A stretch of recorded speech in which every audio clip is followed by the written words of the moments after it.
Hello! Welcome to my second book review video. So today I want to tell you guys my honest review about this book.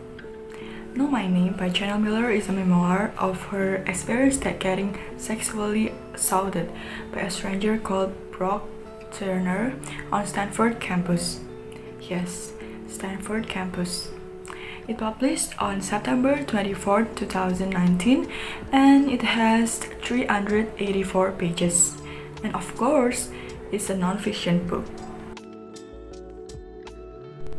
First of all, I want to give you guys information about the background of this book. This book is written after Jenna Miller finished all the trials of the case. The case went viral after her impact statement as Emily Doe was posted on BuzzFeed News on June 3, 2016 by Katie G.M. Baker. It was viewed by 11 million people within 4 days. If you want to see her impact statement or read her powerful letter, you can click the link on the description box below. I will add the link there so you can read it by yourself.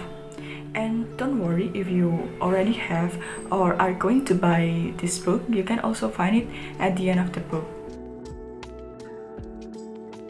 Move to the story. We start on January 17, 2015.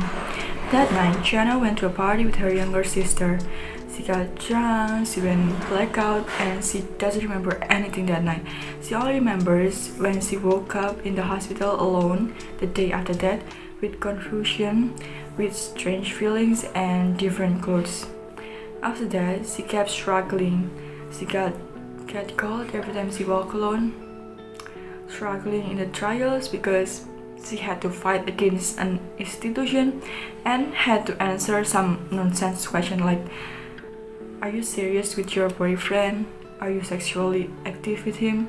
Do you have history of cheating? And the worst is, she had to answer, what are you wearing that night? It's like,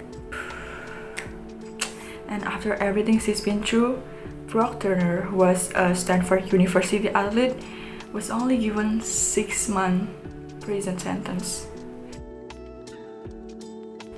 Maybe some people asked why she wrote her private story and made a book of it. Is she not ashamed?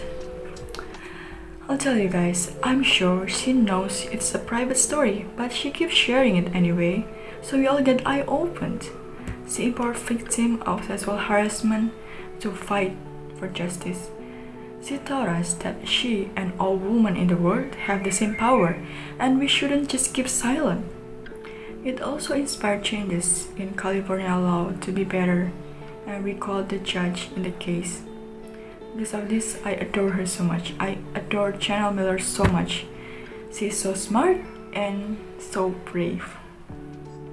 From anonymous to famous, and from being assaulted to being respected. What I like the most about this book is that it is so stunning. Although the story is painful, but Jenna Miller successfully wrote this book with beautiful prose.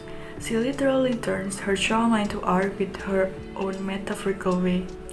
And it's also wonderful that she analyzed every detail of what happened the day after that night.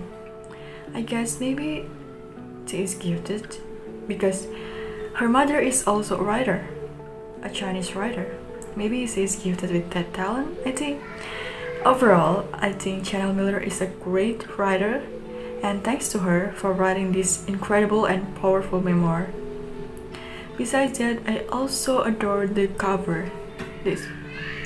Maybe it seems so simple, but it has strong meaning. The gold line represents Japanese art called kintsugi, if I'm not mistaken.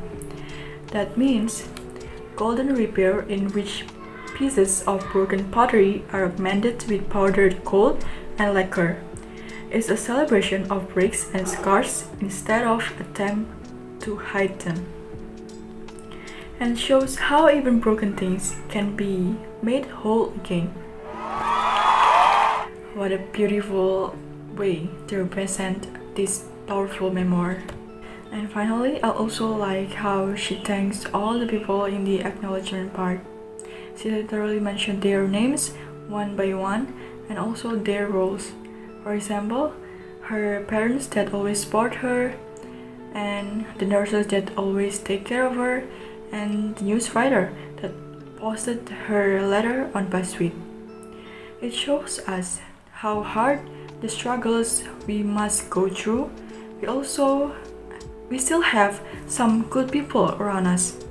And then what I don't like about this book is nothing. Well, I admit that this book is draining and exhausting and make me uncomfortable sometimes especially when I read that part that how she describes a strange feelings in her body, in her, but it's a proof that she successfully made me sneak into her state of mind, right? I already taken notes of my favorite quotation here and I will read it to you guys. You have to hold out to see how your life unfolds because it is likely beyond what you can imagine. It is not a question of if you will survive this, but what beautiful things await you when you do. Well, overall, I rate this book 5 out of 5 stars. And of course, it's a recommended book. I think everyone should read this, and I already recommend my friend to read this book. Wait, no. Maybe some people can't read this book because of the trigger warnings, and maybe some people have the same trauma with Channel Miller, so they can't read this book. But what I'm gonna say is